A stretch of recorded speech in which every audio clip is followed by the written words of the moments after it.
Queríamos contar la historia de Aurora y Lorena. Chicos, no hemos podido venir antes porque nuestro hormiguero se inundó. Se nos inundó y se llenó de agua.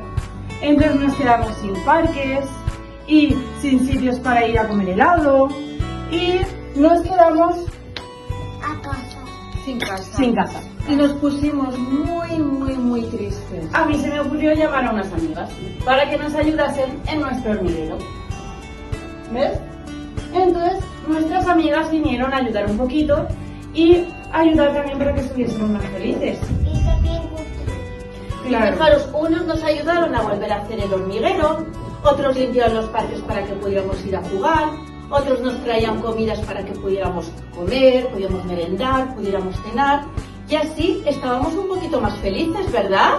Sí.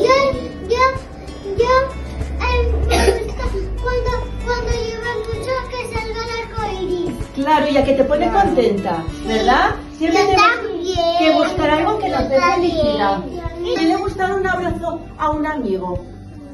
O a los papás, o a las señors, ¿verdad? Y los hermanos. Y a los hermanos. Los ojitos cerrados. Los ojitos cerrados algo que nos haga muy feliz. Que nos puede hacer muy feliz. También cada uno que os hace feliz. Mira, vamos a dibujar un poquito las cosas que a cada uno nos hace más feliz.